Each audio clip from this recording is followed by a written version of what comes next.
দলের আত্মপ্রকাশ থেকে শুরু করে দলের বিভিন্ন প্রক্রিয়ায় আপনারা সরাসরি ছিলেন, দেখেছেন। আমরা স্বচ্ছ প্রক্রিয়ায় বাংলাদেশের ডেমোক্রেটিক যে প্রসেস সেটাকে আপনাদের সামনে তুলে ধরতেন। সেখানে আমরা দেখেছিলাম যে যদি কেউ মগবাজার বা গুলশানে হাজিরা দেয় তাহলে তার নমিনেশন বা সিট কনফার্ম হয়ে যায়। আমরা সেই প্রক্রিয়ার দিকে এগোইনি।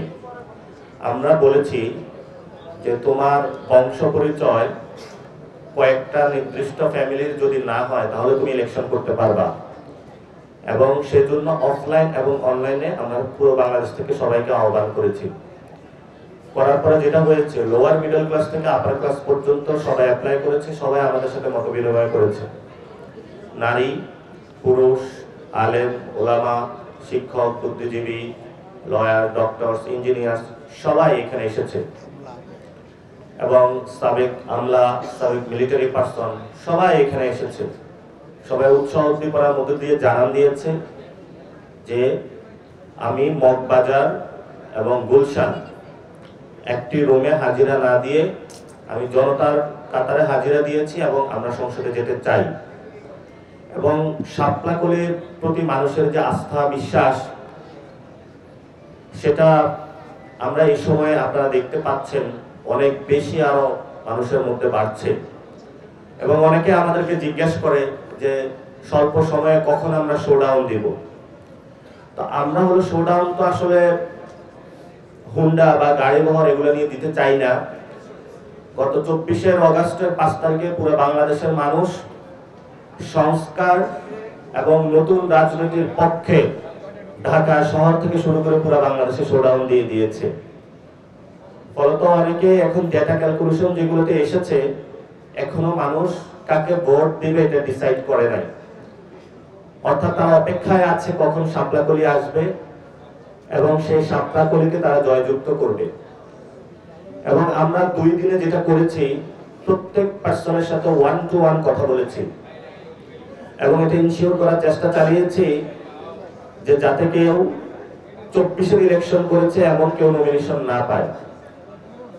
জাতীয় পার্টি, আওয়ামী লীগ করেছে এমন কোন ব্যক্তি নমিনেশন না পায়। চাঁদাবাজি, সন্ত্রাসী, আইন শৃঙ্খলা থেকে শুরু করে বিভিন্ন ক্রিমিনাল অ্যাক্টিভিটিস সাথে জড়িত ছিল এমন মানুষগুলো যাতে এখানে নমিনেশন না পায়। এবং আমাদের একটা ডেডিকেটেড টিম ছিল যারা এই বিষয়গুলো নিশ্চয়তা বিধান করেছে। বাংলাদেশে একটি রাজনৈতিক সংকট যাচ্ছে এবং সাথে সাথে আমরা শুনেছি বেগম খালেদা জিয়া অসুস্থ। আমরা তার সুস্থতা কামনা করি। বাংলাদেশে যে আপোষহীন এবং গণতন্ত্রের পক্ষে লড়াই করেছেন, আমরা তার প্রতি শ্রদ্ধা পোষণ করি। সাথে সাথে আমরা একটা বিবৃতি দেখেছিলাম, জামায়াত ইসলামী বলেছে যে যাতে বাইকের যে শোডাউন, হুন্ডার যে শোডাউন সেটা বন্ধ করে, কিন্তু ততদিনে তারা পুরো বাংলাদেশে শোডাউন দিয়ে দিয়েছে। তারপরেও বন্ধ করেছে, এই জন্য তাদেরকে ধন্যবাদ জানাচ্ছি।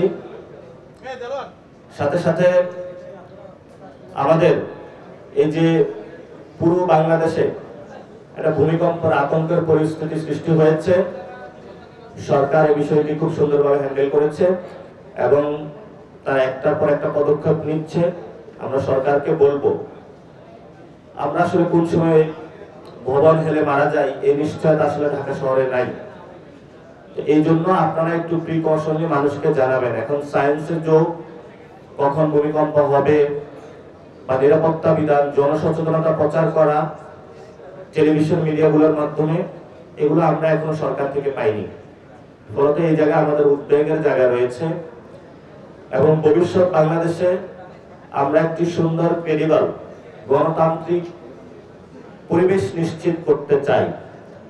আপনারা জানেন দেবিদ্বারে আমাদের যে হাসনাত আব্দুল্লাহ গণ অভ্যুত্থানের অন্যতম নায়ক, তার বংশ পরিচয় নিয়ে বিএনপির একজন ক্যান্ডিডেট কথা বলেছে।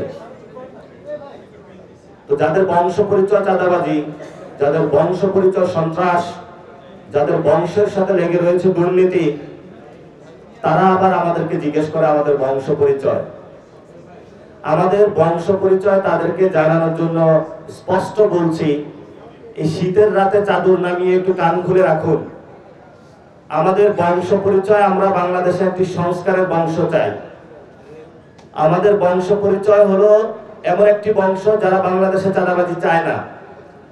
আমাদের বংশ পরিচয় হলো তারা বাংলাদেশে যারা দুর্নীতি চায় না। আমাদের বংশ পরিচয় এমন যারা বাংলাদেশে কোনো যার সত্যিকার অর্থে যে জন্মদাতা মা বাবা তাদের কাছে আমরা কৃতজ্ঞতা স্থাপন করি, কোনো অন্য দলীয় দাস হিসাবে আমরা কারো কাছে মাথা নত করি না।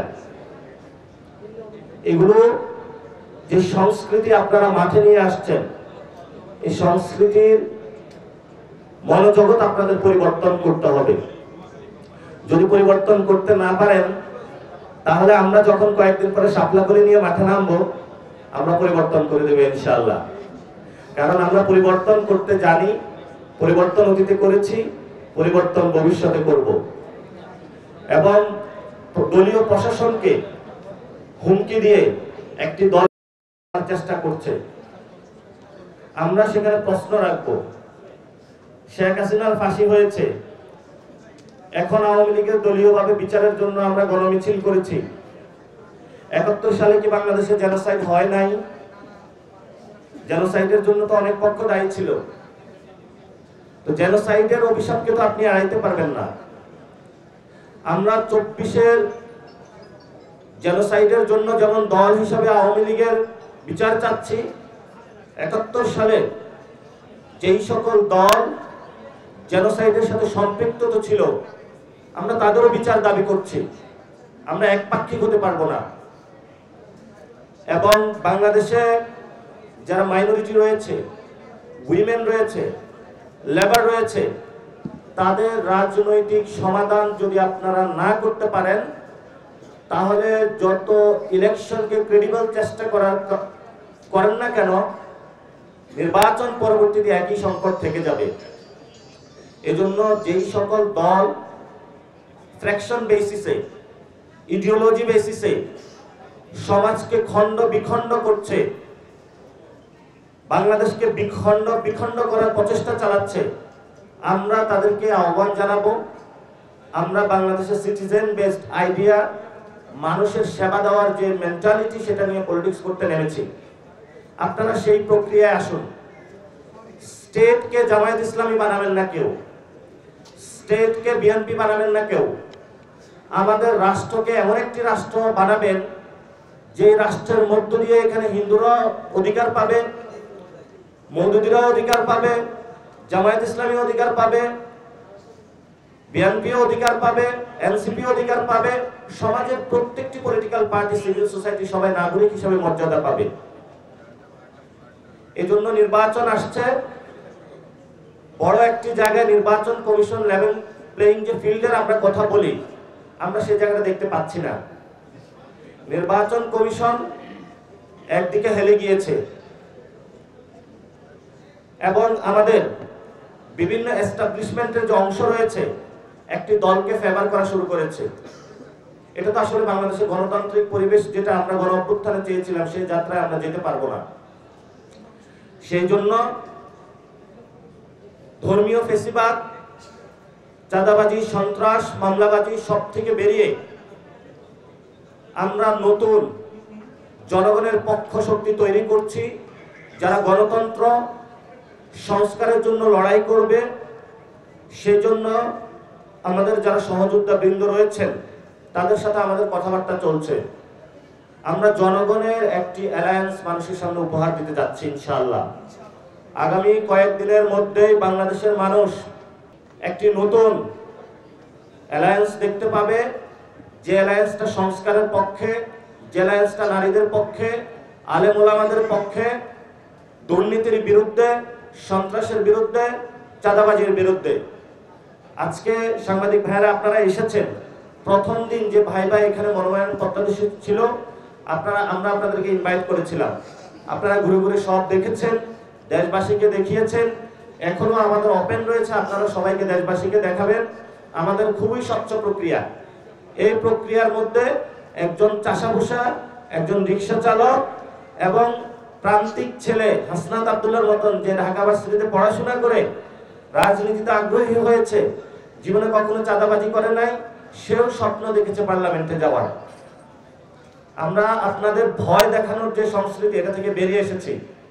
বংশ পরিচয় জিজ্ঞেস করে, রাতে হুমকি দুমকি দিয়ে যদি আমাদেরকে আপনারা নিবৃত্ত করতে চান, তাহলে আগে কঠিন লড়াই হয়েছিল, আবার কঠিন লড়াই হবে। আমরা কাউকে ভয় পাই না।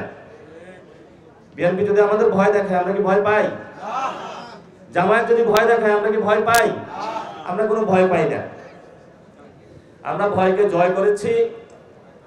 অনেকেই, আমি গত প্রেস ব্রিফিং এ বলেছিলাম যে গণ অভ্যুত্থানকে যারা বিশ্বাস করে, সংস্কারে যারা বিশ্বাস করে, তাদেরকে পার্লামেন্টে যেতে হবে।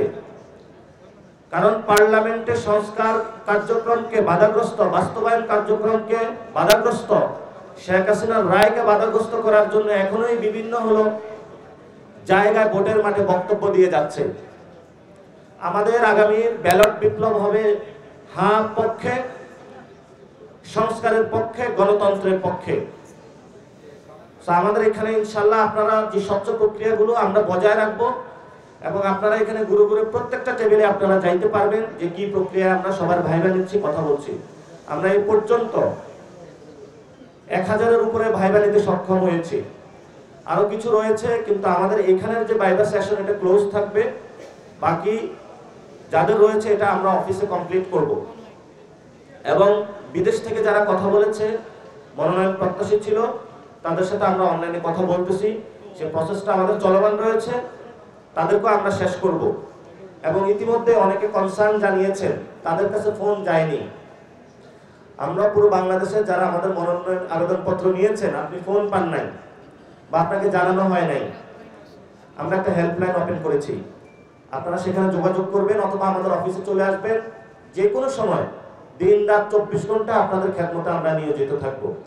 এখন আমরা প্রশ্নোত্তর সেশনে চলে যাব। যেই কোনো প্রশ্ন জনতার মুখোমুখি, সাংবাদিকদের মুখোমুখি আমরা উত্তর দিতে প্রস্তুত আছি।